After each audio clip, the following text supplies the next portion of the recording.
Ok. Donc c'est un article qui explique qu'on a une grosse optimisation pour les gens qui ont des indemnités journalières, donc quand on est malade, en maternité, etc. Donc soit l'employeur complète, soit c'est les sécurités sociales qui nous versent ces indemnités journalières, maladie, accident de travail, etc. Et donc il faut faire très attention au niveau de la déclaration d'impôt, puisque certaines sont exonérées. Alors certaines sont imposées, donc dans ce cas il faut s'assurer qu'elles sont bien dans la case avec les salaires, sinon on a un risque de redressement. Et certaines sont exonérées à 50% ou à 100%. Alors là, il faut encore faire plus attention, parce que souvent le fisc il pré-remplit la case avec tout, mais si on a des indemnités qui sont parmi celles exonérées, bah on a intérêt à faire très attention et à corriger le montant de la case 1AJ, sinon on paye de l'impôt pour rien, quoi. Donc vraiment là c'est très très important. Je suis en train d'essayer de faire un petit tableau récap. Donc d'abord je vais mettre tout ce qui est imposé à 100%. Donc je crois que je vais faire un truc ligne à ligne. Ensuite ce qui est exonéré. Et ensuite ce qui est exonéré à 50%. Ensuite ce qui est exonéré à 100%. Donc soit je les classe par maladie, accident de travail, etc. Soit je les classe par type d'exonération. Je crois que je vais les mettre par type d'exonération, hein. Donc je vais faire mon tableau ici. Alors, sont imposées les indemnités journalières maternité.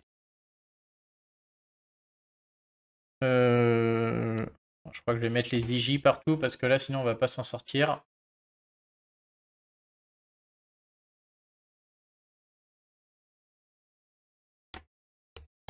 Donc, les IJ maternité, c'est imposé. Les IJ maternité pour troubles pathologiques suite à grossesse ou accouchement.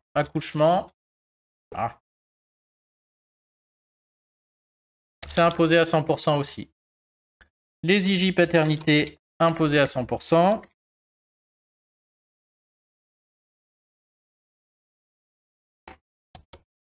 Les IJ adoption imposés à 100%. Les IJ maladie, on va dire classiques, imposés à 100%. Donc toutes celles-là, il s'agit juste de vérifier qu'elles sont bien pré-remplies dans la case 1AJ pour éviter un redressement fiscal. Les IJ maladie, oui. Ah mince, hop.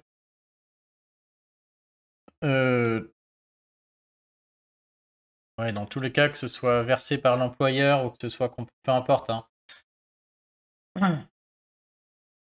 Non, je vais pas le mettre là, mais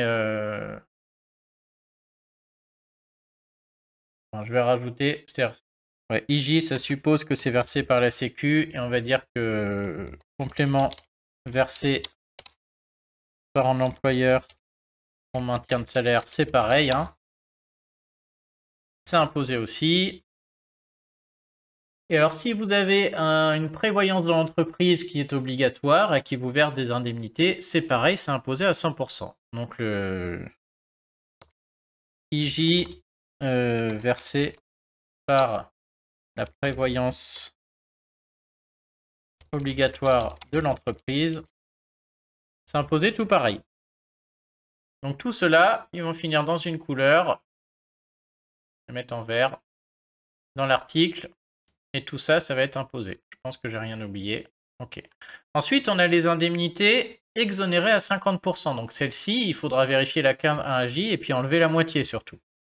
Donc on a accident de travail et maladie professionnelle. Donc IJ pour accident de travail et IJ pour maladie professionnelle. Donc là, on a une liste des maladies professionnelles, hein. Vous tapez maladie professionnelle, vous avez une liste de ce qui rentre là-dedans. Si vous êtes concerné, les indemnités journalières que vous recevez sont exonérées à 50%. Donc, il faut absolument aller corriger votre déclaration d'impôt. Sinon, vous allez payer trop. Et si vous avez déjà payé trop, vous pouvez corriger 2 ans en arrière. Donc, ça à faire absolument. Et donc, exonéré à 100%, principalement les IJ pour affection de longue durée. Donc un grand classique, souvent qu'on appelle les ALD, cancer, sclérose en plaques, enfin voilà, tous ces genres de choses. Il y a une liste que j'ai mis dans l'article avec un lien. J'ai plus en tête tout ce qu'il y a, diabète. Bref, ça c'est exonéré 100% et c'est systématiquement rempli dans la déclaration d'impôt. Il faut la corriger, hein. Il faut enlever ce montant. Il y a une économie énorme sur l'impôt. Donc si vous connaissez des gens, faites-leur passer l'article et on peut corriger les 2 années passées, hein. L'année en cours et les 2 années passées. Donc IJ pour les... Je vais mettre pour amiante. Je détaillerai peut-être un peu, mais voilà pour les maladies liées à l'amiante, etc. Et qu'est-ce que j'avais mis d'autre? Ouais, j'ai encore mis IF, je sais pas pourquoi. Et donc les IJ pour congé... Alors c'est pas pour congé mat, enfin c'est le... Comment j'ai rédigé ça? Ouais, c'est IJ maternité. C'est versé en complément de la CPAM. IJ maternité. Si du coup les tâches de notre métier sont donc incompatibles avec notre état. Et donc dans ce cas-là, c'est une exonération totale d'ailleurs. Les maternités, si le métier, si les tâches du métier incompatibles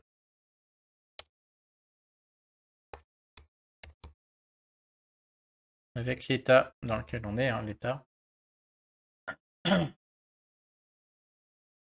Et ensuite, je crois qu'on a 2-3 autres trucs, mais bon, assez marginal, je les ai pas mis.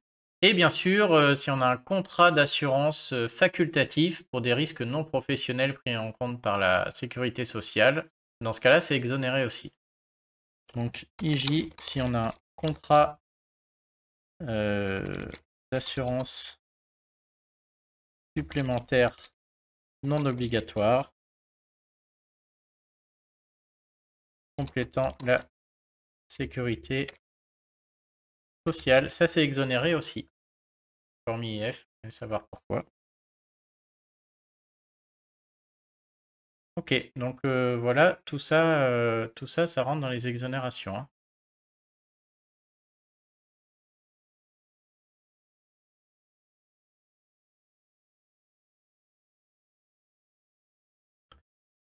Et donc on va, hop, celle-ci rentre en bleu.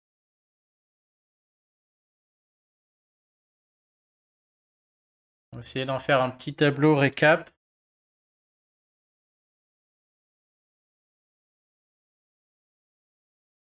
Donc on va dire que en bleu,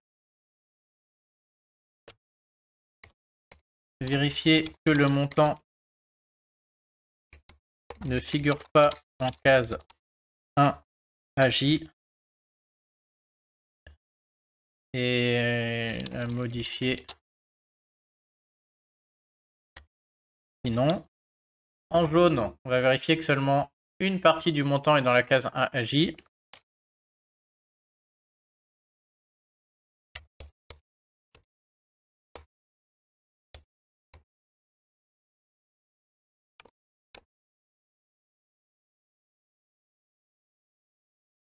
Ouais, je peux même mettre, c'est même pas vérifier, c'est modifier 1 AJ pour que la moitié du montant seulement figure en 15 1 AJ.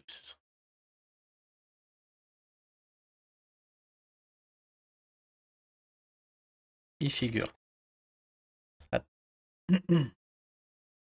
Et l'autre, je vais faire un copier-coller. Que j'ai trafiqué encore. Hop, c'est ça qu'on veut copier. Hop. Que les montants sont tout le temps faux en fait, hein. Donc modifier 1 AJ pour enlever le montant perçu. Hop.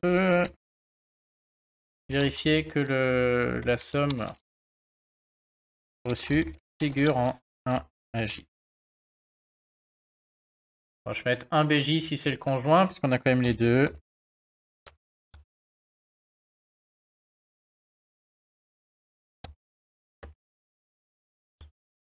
Ok. Et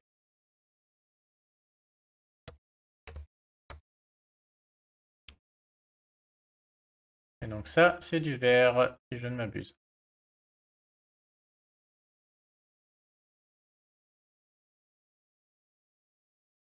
Donc voilà pour le... Après, je ne sais pas comment je vais rédiger tout ça.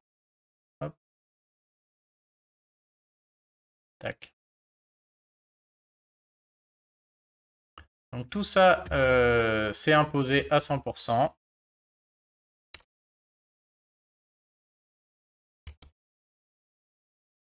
Tout ça, c'est imposé à 50%.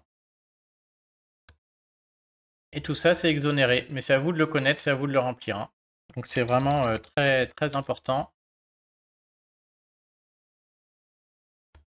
Hop, on va mettre ça, on va ajuster. Voilà.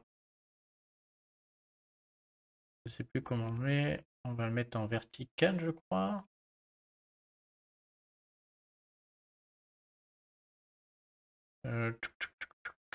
Orientation du texte de gauche à droite.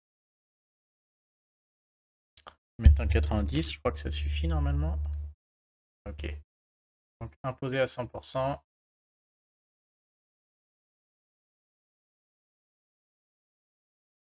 Lui imposé à 50. C'est pas terrible mon truc là, je trouve.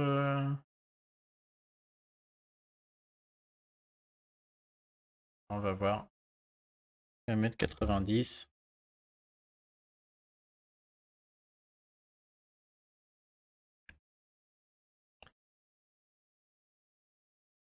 Ok, exonéré, imposé à 100%.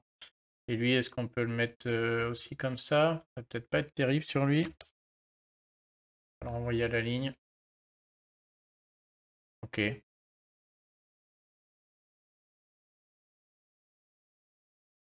Bon, ok, ça peut être pas mal. On va faire un tableau comme ça. Hop.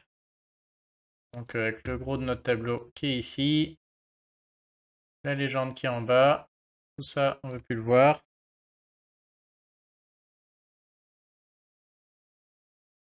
Hop, ça je peux fusionner et centrer.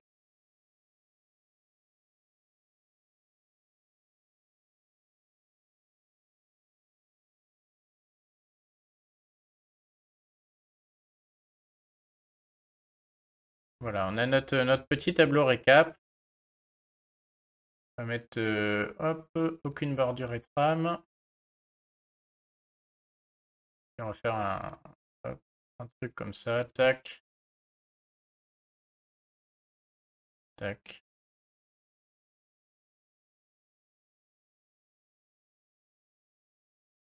Et au milieu, on va mettre hop. Ah purée. Je voulais pas ça. C'est lui que je veux fusionner et centrer. Toujours vérifier et corriger la déclaration d'impôt. Primordial, hein. Il y a toujours des erreurs ici.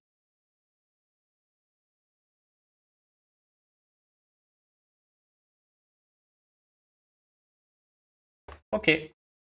Je vais peut-être un peu détailler, mais voilà, dans l'ensemble, hop, on va quand même.